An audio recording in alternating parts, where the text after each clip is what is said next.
How do you control pests in the garden? I used to use organic sprays, and since I've moved more into permaculture, I have adjusted to more biological controls. First thing I like to do is observe my plants, and if I see the eggs of caterpillars or small little beetles that I can quickly just grab and smush in the moment, that is my favorite way to control bugs in the long term. I'm also a fan of using sticky traps for attracting and snatching small insects like whiteflies or flea beetles or other really tiny bugs that can easily stick to the sticky traps. My favorite way to control bugs is through biological controls, beneficial insects. The majority of bugs in the garden are actually beneficial. Many are decomposers and many are pollinators. So when we spray any sort of pesticide, even if it's organic, it's going to harm the good bugs as well. We want to strive for a balance between good bugs and bad bugs. You can attract beneficial bugs to your garden by incorporating lots of flowers and herbs as host plants. You can also order them online. Just be sure to order the appropriate species that is native to our climate. I've already incorporated ladybugs into the garden to help control aphids and flea beetles and other small bugs. Today, I'm going to be adding a secondary line of defense, and that is the green lacewing. I've been noticing more of these flea beetles on my plants, and they're the ones that are creating these little holes. And these are going to be the perfect prey for my lacewings. So a couple rules to releasing live bugs in the garden. First, it's always best if done at nighttime, so that way the bugs don't immediately fly away. Secondly, you are going to have bugs leave if there's not enough of a food source. Certain bugs can go dormant in your fridge if you don't want to use all of them, like ladybugs. Lacewings need to all be released immediately upon arrival. The second rule of thumb is you want to release them in the evening when they are less prone to flying off, and you want to release them at the base of your plants. There inevitably will be bugs that fly off, but as long as there is a food source for them, they will stay around. And most importantly, they will lay their eggs and larvae in the garden as well. And those different instars or stages of insects are going to control different stages of pests. When you attract and include more beneficial insects in your garden, you are stabilizing a balanced ecosystem where the bugs do all of the work and the maintenance is much easier in controlling pest and disease.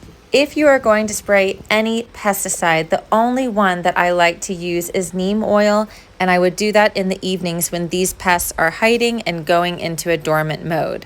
I also never spray when I see the presence of these beneficial insects because I can trust that they will take care of the problem.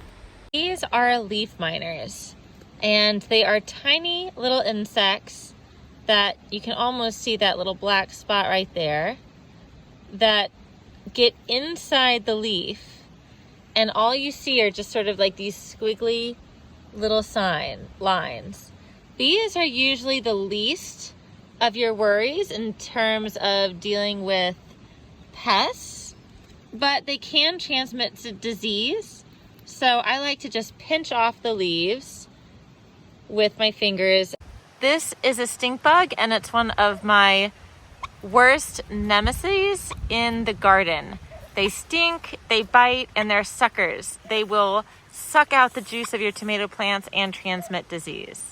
My method is grabbing the shoe and hitting the plant, and then finding the bug once it hits the ground and then smushing it or cutting it up with my pruners.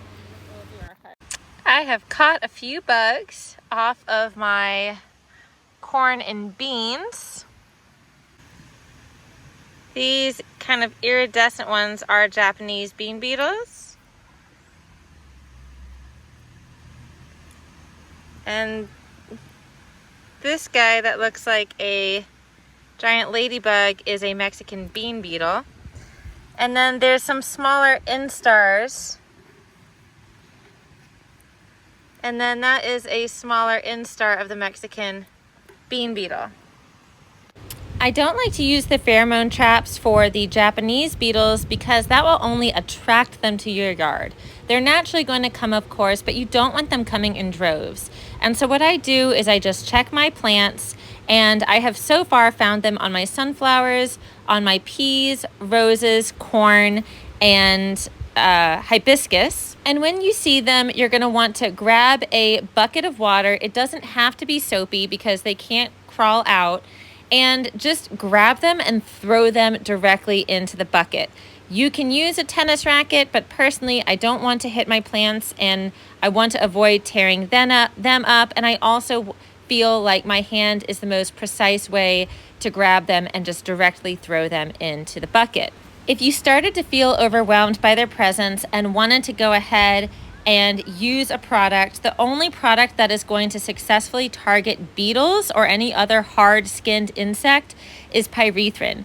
It's made from the chrysanthemum flower, but personally I like this manual removal approach because the only thing I'm trying to use in my garden, if anything, is neem oil, and I'm trying to avoid that because that would hurt pollinators as well.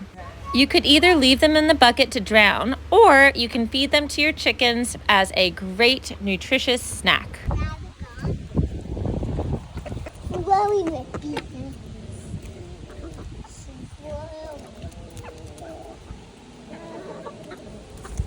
any of it gonna get them?